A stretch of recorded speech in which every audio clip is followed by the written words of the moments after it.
March, I don't know what day it is, March 21st, 2025, money line grind, lack of sleep, and today, or last night, lack of luck. Kind of break our little streak of getting some luck and winning a lot of bets, having profitable nights. We go 1 and 2. Haven't done that in a while. Couple things didn't go our way.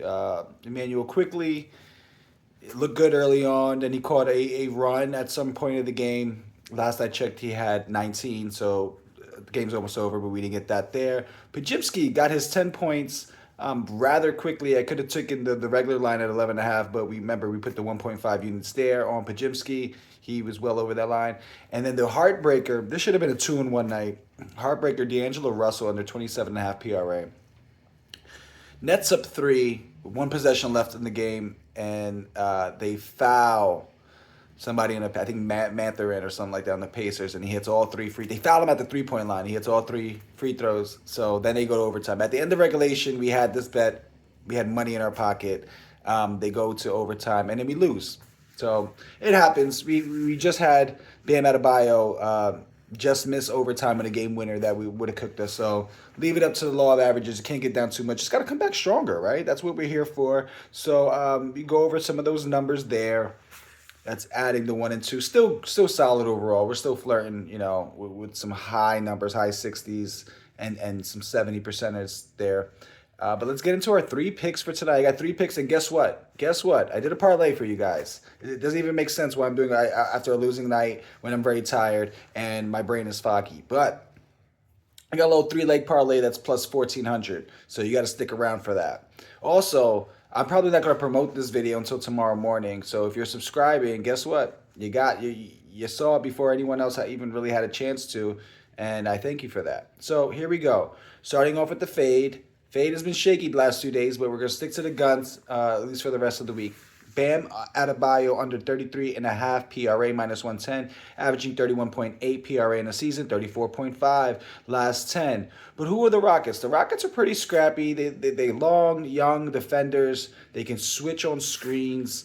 But as far as, I guess, high level, you would call it, best rebounding team, or last I checked, they were one of the best still, I would imagine. They allow the fewest assists per game, and they allow the fifth fewest total points to opposing teams. So these guys lock up. They play hard-nosed basketball, and they're really athletic. So I think when Bam has to play against guys with similar athleticism, similar shape, body shape, he has trouble. Now, I don't think Sengun, it depends on the matchups out there. Sengun might have some trouble guarding Bam Adebayo, but there's a long bench for Houston, and they'll figure out the correct matchups out there because, to be honest with you, the Heat don't have many scorers outside of maybe three. But anyway, let's keep on going. December 29th, the Heat took on the Rockets. Bam, 23 PRA, played 34 minutes and had five fouls. So he was having trouble on the defensive end. And when we look at Houston, at least defending power forwards, they're middle of the pack as far as allowing rebounds, probably like 15th in the league in centers rebounds per game. But Bam had 10 against them in their only matchup, which was 34 minutes. And he also we also went 2-0 this week, fading Bam Adebayo at the line of 9.5. So his line is the same tonight, and we faded him. And he's also not gotten 10 rebounds. He's been under 10 rebounds in 5 straight. So we'll incorporate that 9 in there, and then we're left with, 24 PA. So sorry, this is choppy. Houston allows the 7th fewest points and 6th fewest assists to opposing point guards.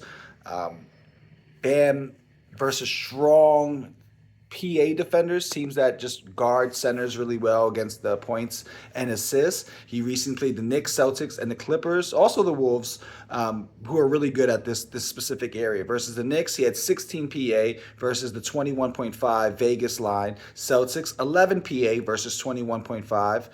Against the Clippers, 13 PA versus 22.5. So he's missing by a large clip against some of the better teams. But then again, against the Wolves, he did have 33 PA versus the 22.5 PA line. That's probably because there was no Gobert in the lineup. So we're going to start off with that fade, and then we're going to go to an over. We have 2 overs today, so I guess we did lay off the fades a little bit. KCP. of the Magic over 8.5 points, -130. Averages 8.8 on the season, 9.9 last 9. But over those last 9 games, he's shooting the ball really well, 50% from the field, 40% from three, and his volume has gone up. Let's take a look at some volume stats here. Brought to you by Bud Light.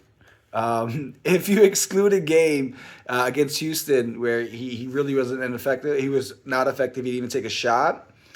He's averaging 10 field goal attempts in his last 6 versus his season average of 7.4. So we're seeing a pretty healthy 25% jump here, or actually more than that. I'm sorry, my brain is fried, bro. But we're seeing a significant jump here on his volume. And Washington allows the 5th most points per game to opposing shooting guards. You'd imagine a lot of tension on Franz Wagner. There's a lot of tension on Banchero's playing really well. Not really sure Cole Anthony's going to play. If he doesn't play, I do like Anthony Blake point props. And I also like on this play here, KCP, if you look at his lines, he's plus money to get over 1.5 threes. So that's a little foreshadowing for the parlay I have for you later on. And then my last pick, another over. We're going to go with a guy who's always clutch for us. He's just a beast. And I wonder if he knows what his lines are, because it feels like he plays to help us win money. That's Anthony Edwards, Ant-Man over 32.5 PA, -114, averages 32.3 on the season, 33.9 last 10. Over 32.5 PA in 7 of his last 10, including 5 straight. In those 7 of the last 10, he had back-to-back games with 43 PA and a game with 51 PA. Against New Orleans this season, they've played twice. He's had 33 and 35 against them. But New Orleans allows the 6th most assists per game to point guards. We all know Ant is going to put the volume scoring. I worry that they're missing a key anchor on defense, the Pelicans that is, without Trey Murphy. So that puts a little bit more strain on everyone else to now have to help whoever the best offensive player at that small forward size is, which would probably be, I don't know, Trey Murphy. Does he guard Julius Randle? Is that a Zion job? They had matchups to begin with that are going to be issues. I do like DiVincenzo back, in the rotation. He seems to be a little more passive, trying to set up guys. I'm sure he'll get comfortable and start lacing more threes consistently. But I just like Ant-Man to score, and I think he's going to get you 5 assists. So there you go. Those are my 3 plays. Good luck tonight. And then my parlay of the day, plus 14.22. I told you KCP over 1.5 3-pointers made. Ant-Man, 6 or more assists. So I do believe in the 5, but let's get that 6th one there just in case, because they recently just played each other their last game, so you got to imagine there might be some blitz packages, or they're going to try to move the ball out of Ant-Man's hands. And then Donovan Mitchell, 30 or more points against the Phoenix Suns, who do not guard the point guard position very well. Donovan Mitchell, kind of a combo guard, but I love his scoring prowess compared to Darius Garland and his way he can really shoot the 3 ball and gets the volume up. $7 here brings you 107. That is all I got for you. I am going to bed. It is actually 12:23. It is early for me, but I feel like everyone could see in my eyes and my tone that it is taken aware. We are grinding, but we're almost there. My birthday is coming up on Sunday, so I'm just gonna let everyone know now. Over the weekend, may not be any videos, so just picture me enjoying my birthday, probably passed out, hungover, or something like that. Best of luck. Let's get that money.